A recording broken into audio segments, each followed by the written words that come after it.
My name is John Dickinson, and I'm running for position 1 in the 37th District, King County. Great. And Santos several times. I just want 1 year to get a lot of things done. I'll just keep the seat warm for you and give it back to you. Great, thanks. So how do you think the state should work to fully fund public schools?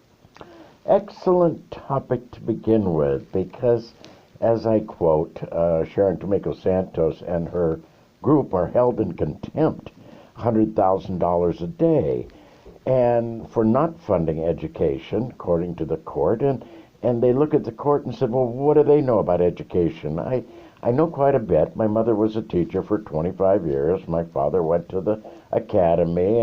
Education's always been big in my family. I have a master's under the Jesuits at Seattle U, and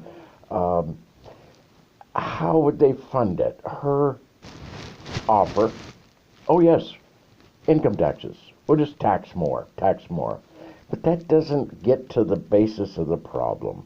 The basis of the problem is we're top-heavy with administration. We're top-heavy with what we pay principals. We're top-heavy by not using our resources efficiently. I mentioned to the Seattle Times, I said, well, you could start off by changing the light bulbs in all the buildings so that each school is a laboratory of energy efficiency to the point that each school is actually producing megawatts. It's producing, and kids will grow up in that atmosphere of efficiency, and that would save about 30% of the operating costs of every school in the state. Wow, thank you. Would you support raising the state minimum wage to $13.50? Why or why not? I get irritated with that. The reasons are obvious. You can't live on $6, $9, $10 an hour. And then politicians will say, oh, got to raise that limit. I'm going, okay, fine. Well, we'll raise it by $5 over the next 4 years. And I'm going, what's the matter with today? What's the matter with now when we have a crisis in this state? Underemployed, can't even afford a house. We have a homeless crisis. And that's a big part of it when you can't even afford to live on the wages that you get. And of course, I support an increase. It's just not the way they're doing it. Over the next 20 years, we hope to raise it a penny an hour. I'm going, come on, do it today. Now. So, Sound Transit 3 will be voted on with light rail, $54 billion. How do you think this expansion would affect the people in your district? Not in one iota. My district, my neighborhood, is and they keep talking about, it's going to be, what do they say? Between grades or something. All trains will be underground, I forget the term, underground or above ground. Well, because my district is hugely diverse. Over 75 languages were identified speaking in my district. They said, well, there's no cohesive effort down here. We can do whatever we want. We can save maybe $100 million by putting it at grade. We sued. We did everything. We did everything we could to show the racial disparity, everything that was affected. And so I'm living with, down in Rainier Beach, I'm living with at grade. And it would have been so simple and so elegant to put it above the ground where people can look around at the lake and the this and the that. So I have been against Sound Transit since they wouldn't listen to the neighbors. I've only ridden it once. That was up to my son's graduation at UW. This whole idea of $54 billion, that's the first price. I did the math, and I think with $54 billion, I could buy a helicopter and a pilot for every citizen in the state of Washington, and that would free up a lot of area. Okay, now I'm a believer in sustainability, and the same thing happened with the the people who got control of this. Let's extend the monorail. But, geez, everybody in Western Washington wants to extend the monorail, but that's not what they meant. And I don't know where these people were from. And so voters said, well, sure. Then they said, well, let's extend the monorail. The voters said, sure. Now, the third time around, I marched right into the boardroom and I said, why are you lying to everybody? You're not extending the monorail. Your plan is to tear it down. Tear it down and pull it out of the Paul Allen Museum because somebody said it might make noise over the Seattle Center, and go around and go here and go there. Pretty soon it was $1 billion a mile. And I'm going, wait a minute, folks. We could buy a helicopter for everybody to go from downtown up there. I'm entirely favorable of any sort of monorail system. I rode the monorail in 1962. I went up to space. I saw the city of the future in 1962. The monorail was the first sustainable public transportation in the nation back then, and it paid for itself in 6 months. We're talking about a system that has absolutely not even a tinge of what you could define as sustainability. It is not sustainable if you can't pay for it during the lifetime of the people that are going to use it. And we're talking about never, ever, ever paying for itself. So, my feeling about transportation, we move SeaTac, we move the King Domes, that's already been moved. We moved the domes and all this stuff just over the mountains. We have a 300-mile-an-hour zip line over to, tunnel over there. We eliminate the parking. We eliminate no problems. You just grab the line. You're there in 15 minutes, and you enjoy the game, and you come home. Same thing with SeaTac. You go over there and get on the airplane, and you don't have to worry about parking and the this and the that hours before you get on the plane. So move it all to the eastern. I'm sorry all the sports activities were put downtown. They should have been at the very least put in Auburn or someplace else, so it's accessible to everybody, instead of just messing up everybody's life. Put them over on the other side of the mountain. How do you believe the state should be addressing the problem of climate change? Climate change, number one, we could turn our schools into what I call BAB, buildings as batteries, which create energy. First of all, you use conservation to get it down to the very, very bottom that you can, and then solar panels and wind and all those other new things that are coming out of the University of Washington, a harmonic string that just sits there and starts vibrating like the Tacoma Narrows Bridge did. But it's harnessing electricity by vibrating and creating a little, electricity. This could be strung out miles. So, it's going to take some just steps that we need to do. And the first thing to do is, I worked at the Lighting Design Lab in its early days, and they touted that if you just change the lighting in only the commercial sector, not the government, education, residential, just the commercial sector, and this was going to compact fluorescence. During the compact fluorescent, if you just change the lighting to compact fluorescence in the commercial, Nordstrom's, places like that, you would save the equivalent energy of all the nuclear plants in America. Yes, we have dams. We think we're so clean. If you were to mitigate the cost of salmon and everything else with the dams, we'd be paying 25 cents a kilowatt hour, not 5 cents, because we must get aggressive with climate change, and the first thing to do is to number one, stop half of this Northwest is relying on coal burning furnaces from Montana, different. So we have to listen. Now, number one, the state has gotten control. They're trying to be a cartel. They want to grow all the weed in the world. Okay? They call it weed. They call it marijuana. They call it all these other things.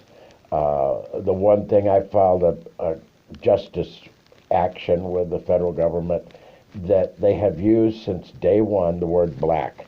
And I've been telling them black market means African American market, and you're using it wrong. Call it green, illicit, underground, call it anything but black market. They continue to use that. They continue to use the word marijuana, which is also derogatory to Mexicans. Why not call it cannabis? So you have on the top of the page cannabis and 50 times down here you have. So the growing of marijuana in this state, and the state forces you to grow it indoors, is a catastrophe. We are using in our marijuana production over $1 billion of energy. Okay?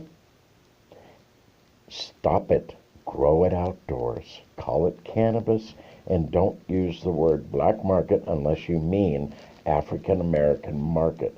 Speaking of African American market, they've been saying it for years, we're going to close the African American market down. July 1st, they released their map where the government-owned stores are going to be, and they eliminated, as if to put it in your nose, they eliminated all the access points in the minority district of the 37th. The 37th is the only minority district in King County. It's 40% white. Everything else is up 60, 91% white. But Rainier Valley is probably 70% minority. They eliminated 100% of all the access, hundreds of them, access points that people used to walk to get their gram or a couple grams or whatever they used to walk and get their medical marijuana, medical cannabis. They stopped, they closed down every single one of them as if to make a point. We have eliminated the African American markets. And South Park, which is quite a minority district with the Latinos that live there. So, what was the subject again? It was climate change, but I probably should move on to the next one. Yeah, climate change. Stop growing cannabis indoors. That's over $1 billion. Do you support state-level carbon taxes like 732? You know, I'm really unsure if that's an effective way. Those, from what I remember years and years ago, those that can afford it, pay for it. You know, if you're big and you have a system that pollutes a lot, well, you just cost of doing business. So I haven't really looked into the deterrent factor of being able to, well, I'm going to pollute a couple tons today, I'll just pay that tax. Well, it seems to be advantageous to those that can afford to pollute. I could be wrong. I think there's a lot of people in agreement with you on that. Yeah, anything is good, but I don't think that's the most effective. In terms of mass shootings like the one in Burlington, what kind of legislation would you propose? Either mental health, gun restrictions? When the stranger of the Seattle Times said, well, do you believe a ban on assault weapons? I didn't want to ask them, do you mean a military assault weapon, or do you mean a AR-15, popular sports gun? I just said, no, I don't believe in a ban. It's a vote getter. It's it's people jumping on the bandwagons. I have a surefire way to eliminate these mass shootings. Number one, you educate, and I'm not talking about high school, middle school. You educate kids about. When you do that, start at work. You educate kids about guns. I have a sister who has a niece, and she's 6 or 7 years old, and she beats adults in marksmanship. Why don't BB guns? Why don't we have these classes free, supported by the NRA? When I was growing up, in order to buy bullets, you had to have an NRA instruction and card. You had to get through it and have a certificate to go down to the hardware store to buy your bullets, okay? So that's number one, education. Anyone who's been educated about a gun will never, ever point it at anything, a bird, a dog, or a person, unless they intend to shoot. So it's education. It's non-education where kids have a gun and think they can play with it and clean it and load it, etc. Number two, this is the part that's going to affect you. Back in the 60s, 70s, there was a self-regulated kind of moratorium about bombings. Let's just not report it. Let's not report bombings, because that's the basis of terrorism, is how much press you can get. When I saw the Sandy Hook shootings, I think I counted 16 stations that were running that 24/7. So my plan, and it's totally voluntary, but there could be legislation that says, look, run your story. When the story is all complete and you've made a big story and you've done it everything, then run it again. But to run this story at the expense of the gay community in Orlando or whatever, I mean, the president even disavowed HIPAA by divulging the names and faces of all the people who were, and the press pushed him to, well, just this one time, let's divulge the names and faces of all these people who got killed. I believe it was under, I forget what, so controlling interest, I believe, was HIPAA. So I believe that the press should hold tight. If they don't want to hold tight, if they want to run it 24/7, then maybe all that billions of dollars that they are making by running it all the time, because it's all equated down to the second. And how many viewers, how many seconds it's running. That's money in their pockets. If they can run this story for a year and they know they have so many viewers, they're gonna stop running it as soon as they're not making money. So I kind of coined, I got so angry, I kind of coined this idea of rest in peace. And I believe what it means is rest in profit. People are profiting off the deaths of children, and as soon as you get a big one, mass shooting, I think it starts at 4, kill 4 people and you're part of that mass shooting club. And if it's going to be reported, people are going to see it, and they're going to emulate. They're going, if you're troubled, and they're in the mental health, but if they're troubled, geez, I can get attention. I can get memorialized. I can be famous if I shoot a dog pound filled with kittens or something. I mean, I think that's a big part of it, that notoriety pushes people to shoot people. They don't just all of a sudden say, I think I'll go kill a person. There is a reason, whether it's to get attention or you're bullied or something. These are humans. They have to have some reason. So you have education. You have a not a restriction, I can't say that in this day and age, a restriction on the press, but a self-regulated moderation. Let's not make this the 24/7 for weeks. Thank you. Yeah. Is there anything else voters should know about you when you plan to represent them? Well, I think I'm being interviewed by Runta News in a couple hours, and Mohammed is very excited to interview me. I'm very much a part of the community. I've been living there for almost 22 years. I was part of Norm Rice's urban village scheme, and in fact I drew the borders and was very active in that village idea. But I wanted engagement. I said, this is not going to be 6 people meeting in the basement of a church during rush hour. We had 60, 80, 100 people at our meetings. I mean, it was big in Rainier Beach as we planned for the future. We were the only ones who planned for the future, with education being our cornerstone. But one thing else that came out of that planning, and this is almost 20 years ago, is a solution for the homeless. And it was passed by the community. It was passed by city ordinance by the community in 1995, city ordinance in 1999, and it's been sitting there waiting. So I'm trying to bring it up again, a solution for what to do with the homeless.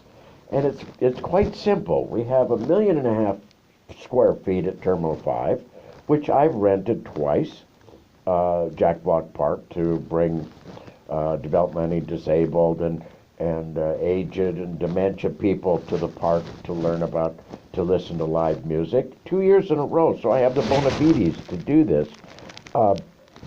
And I've been asking for the last month and a half since we declared a crisis, state of emergency.